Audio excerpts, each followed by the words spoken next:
Sons of the towns are moving faster. When I was 5 years old, I would go with my father to the local market in Vila Real. My father was a documentary photographer. He was working on a book about life and traditions in Vila Real. I remember being inside the market, looking up to see the stands filled with vegetables, fish, fruit, and local handmade products. My father had given me my first camera, a Polaroid camera, so I could take photos alongside him. At home, I would take pictures of my dog sleeping. This feeling of documenting what was dear to me with intimacy and closeness is what I've been doing ever since. In fact, I can go as far as saying that I started taking photos as a sign of devotion for my father. When I was 6, we moved from the countryside to Lisbon, and my father and I continued taking photos together, this time by the beach. It was our ritual. When I was 8, my father organized my first photography exhibition. It included photos I had taken at the beach of people, shadows, and reflections.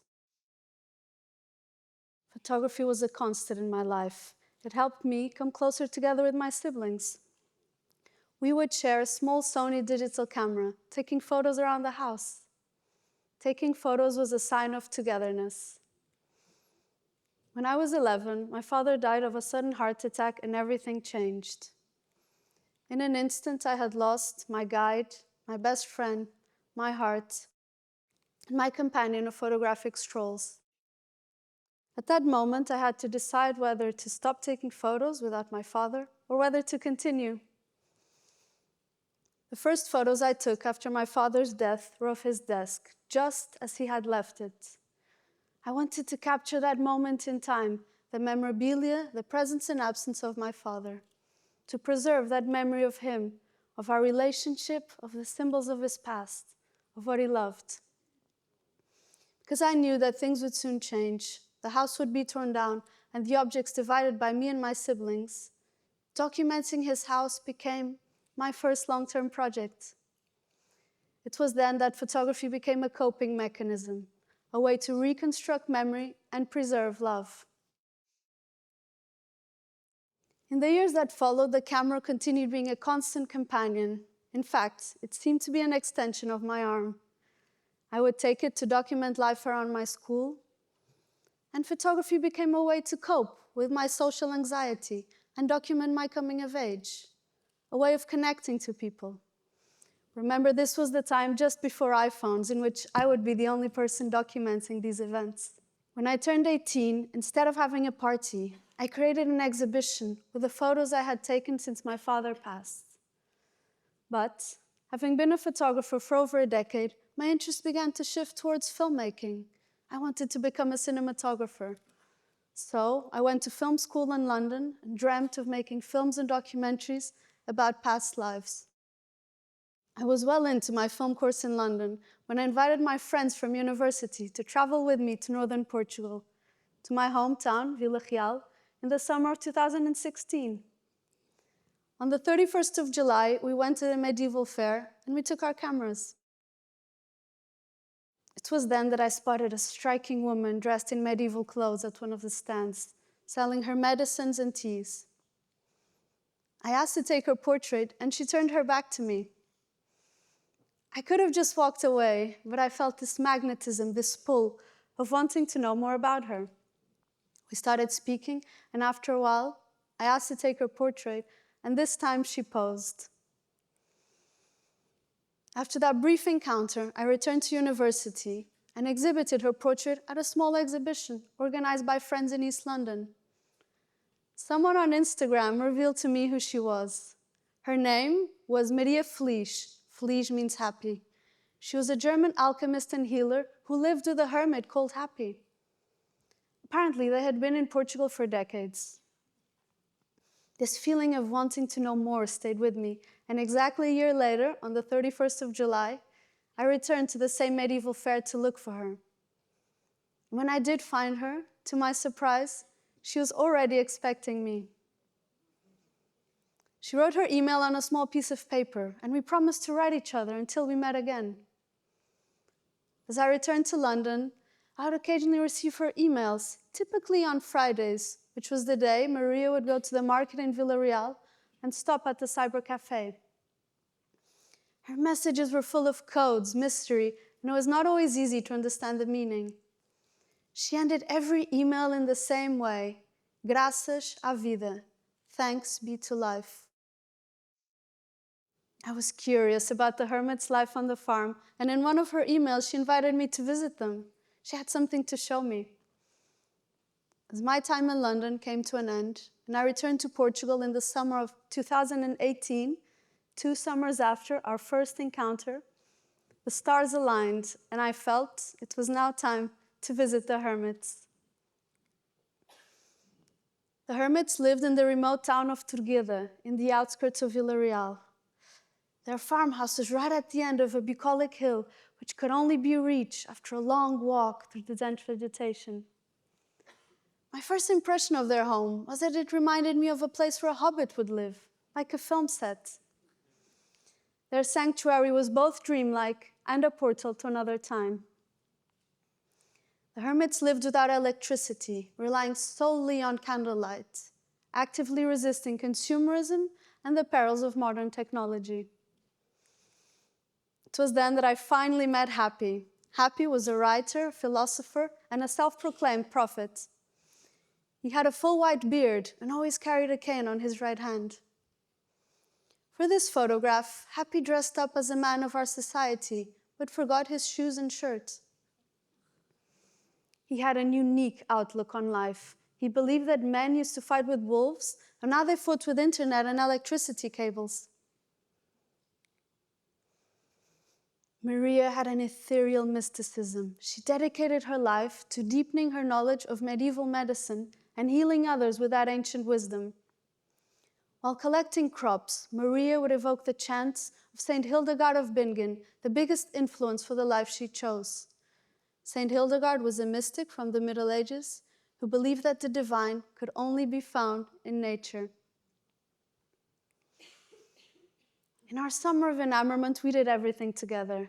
I tended to the crops with them, cooked with Maria, conversed with Happy, and went on long walks with them, picking berries or whatever fruits were in season. While Maria and I went weekly to the market on Fridays to sell her products, the same market where my father had taken me as a child, Happy was content to stay home and write. He was working on a manuscript to capture his philosophies and their story. Happy also liked to make candles on Sundays and gift them to whoever those he met and liked. Candles were his trademark, his love language. One evening, I took the hermits to the opera. They claimed they hadn't been to a cultural event in over 40 years. It was magical. While I enjoyed my time with the hermits, living with them wasn't easy.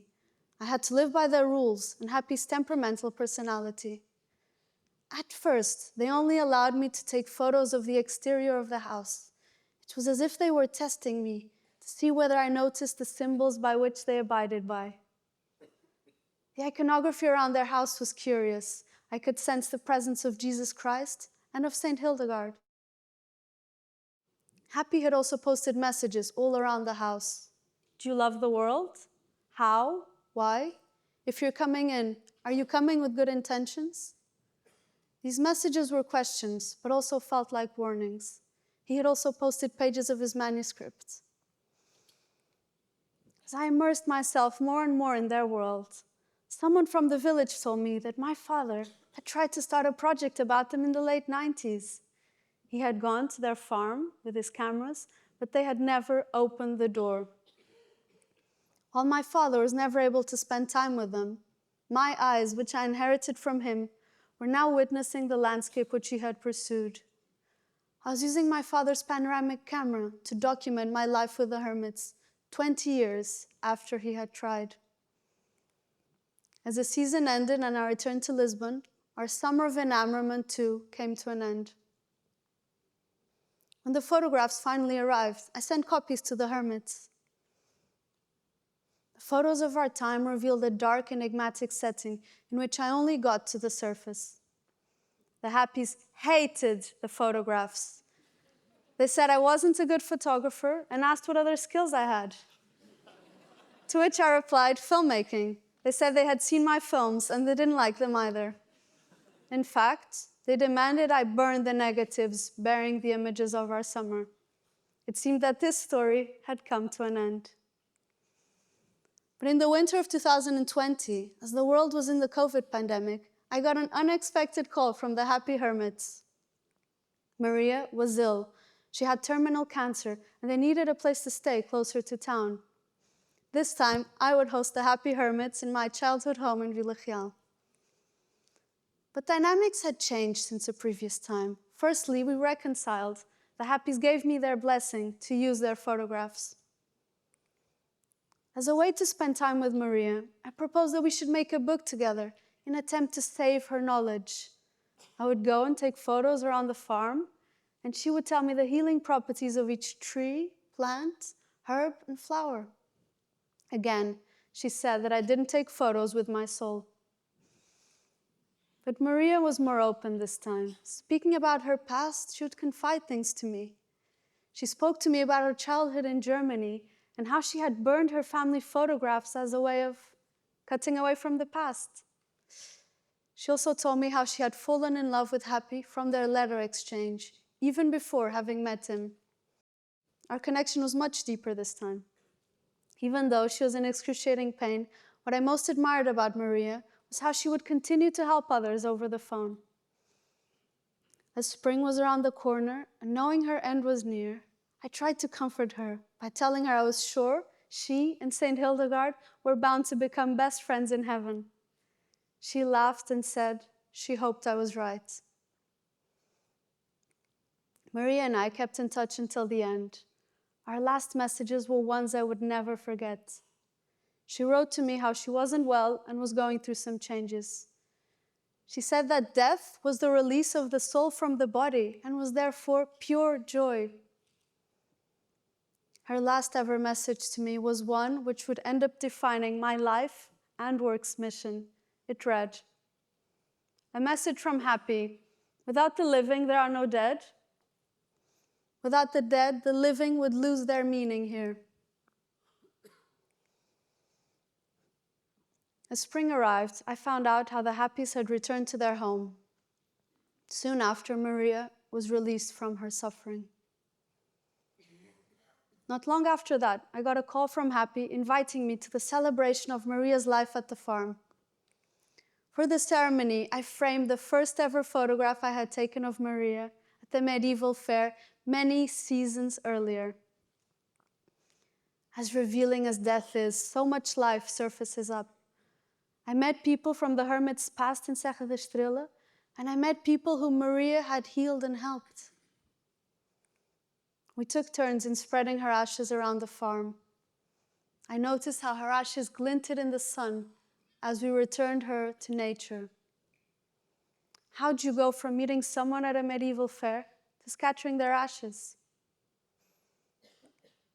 I continued to visit Happy in his solitary existence, and at the time, I didn't know this would be the last photograph I would ever take of him. You could sense the emptiness in his life and in their farm without Maria. After her passing, Happy would sleep next to their donkey for warmth. He used his final strength to finish his life's work, a manuscript which served as a testament to their life and love. I continued to visit Happy in his solitary existence. He sent me candles as a goodbye gift before leaving Portugal. I would never see him again.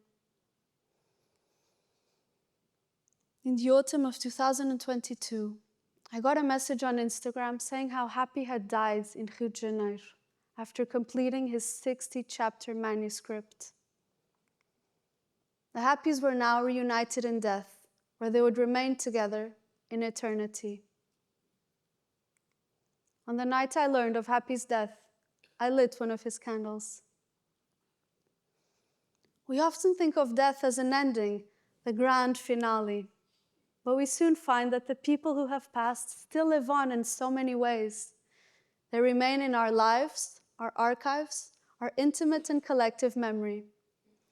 Photographs create an eternal presence in which death doesn't seem to exist, in which people remain together. A spirit still felt beyond time and space. Those we loved and lost still accompany us. They guide and inspire us. As I look back at my time with my father and the hermits, I've come to see life as a love story. We're not here for long, but what we do matters. As you reflect on your own life and evoke the memories of those you have loved and lost, as well as those still with you, what love stories will you discover or rediscover today? I'll say goodbye the same way the hermits would. Thanks be to life. Sounds like the clouds are moving faster.